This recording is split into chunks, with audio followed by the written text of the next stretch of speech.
যোৰহাটৰ পৰা দেশৰ ৰাজনীতি সলনিৰ আহ্বান গৌৰৱ গগৈৰ। নিশাৰ সমদলৰ পাছতে উত্তাল যোৰহাটৰ ৰাজনীতি।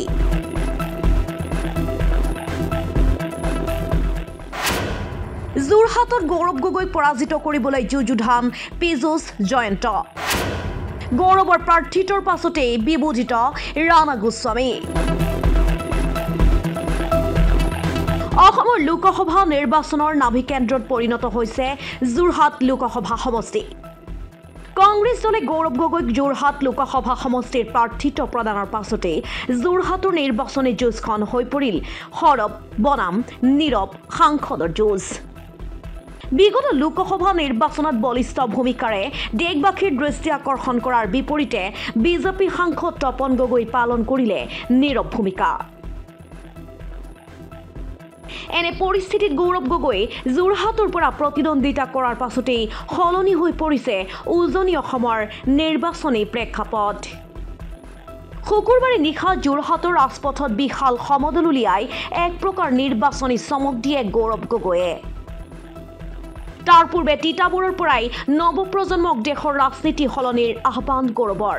আজিৰ তাৰিখত হে অসমৰ নৱপ্ৰজন্মক যুৱক যুৱতীসকলক যিসকলে আজি তাৰিখত ৰাজনীতিৰ পৰা আঁতৰত আছে, মই তেওঁলোকক আহ্বান জনাইছোঁ যে আহক আমি সকলোৱে মিলি আমি অসমৰ ৰাজনীতি চফা কৰোঁ। আহক আমাৰ অসমীয়া জাতিৰ ওপৰত যে কলা দাগ লগাইছে সেই কলা দাগটো আমি মোহাৰি দিয়ক। আহক যে আজি ৰাজনীতিৰ ক্ষেত্ৰত যি তৰল মন্তব্য ব্যৱহাৰ কৰা গৈছে সেই তৰল মন্তব্যৰ পৰা আঁতৰি আমি ৰাজনীতি এটা উচ্চ স্তৰলৈ লৈ যাওঁ। তিতাবৰতে গৌৰৱৰ সংকল্প, প্ৰতিপক্ষক নকৰে ব্যক্তিগত আক্ৰমণ। আজি মই প্ৰণ লৈছোঁ যে মোৰ বাবে ব্যক্তিগত যিমানে বিজেপি দলৰ নেতাসকলে যিমানে অভদ্ৰ কথা কওক বা নকওক, যিমান বাৰ মোৰ পিতৃ প্ৰয়াত তৰুণ গগৈদেৱক ব্যক্তিগতভাৱে অপমানিত কৰিবলৈ চেষ্টা কৰক বা নকৰক, মই আজি এই ৰাজহুৱা মঞ্চৰ পৰা মই প্ৰণ লৈছোঁ যে মই যিদৰে এটা উচ্চ স্তৰৰ ৰাজনীতিৰ কথা দিছোঁ, মই কামৰ যোগেদি মই সেই ৰাজনীতি দেখাম। মই প্ৰণ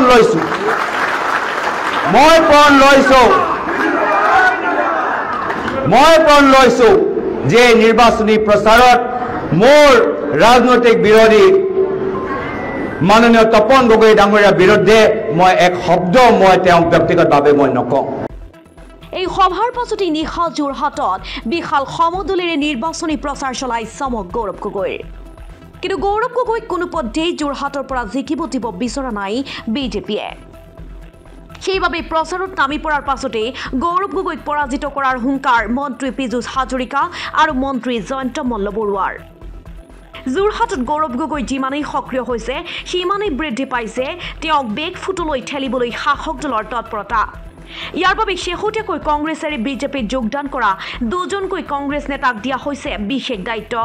তেওঁলোকক যোৰহাট আৰু গোলাঘাটত কমেও 2000কৈ কংগ্ৰেছ কৰ্মীক বিজেপিত যোগদান কৰোৱাৰ নিৰ্দেশ দিয়া হৈছে বিজেপিৰ শীৰ্ষ নেতৃত্বৰ পৰা। যোৰহাটত কিমান কংগ্ৰেছ কৰ্মীক বিজেপিত যোগদান কৰাব পাৰে তাক লৈ এটা বিবুধিত পৰিছে খোদ সদ্য পদত্যাগী কংগ্ৰেছ নেতা ৰাণা গোস্বামী। কাৰণ যোৰহাটত গৌৰৱক প্ৰাৰ্থী হিচাপে পাই কংগ্ৰেছ নেতা কৰ্মীসকলৰ উৎসাহ বৃদ্ধি পাইছে। এনে পৰিস্থিতিত ৰাণা গোস্বামীয়ে তেওঁৰ অনুগত কিমানক বিজেপিলৈ আনিব পাৰে তাৰ ওপৰতে নতুনকৈ বিজেপিত যোগদান কৰা নেতাগৰাকীৰ গ্ৰহণযোগ্যতাও প্ৰমাণ হ'ব। এনে পৰিস্থিতিত গৌৰৱৰ প্ৰাৰ্থিত্বই যোৰহাটৰ যুঁজখন আকৰ্ষণীয় কৰি তোলাই নহয়, ৰাণা গোস্বামীৰ দৰে নেতাৰ অস্তিত্ব প্ৰমাণৰ যুঁজ হৈ পৰিছে এই নিৰ্বাচন।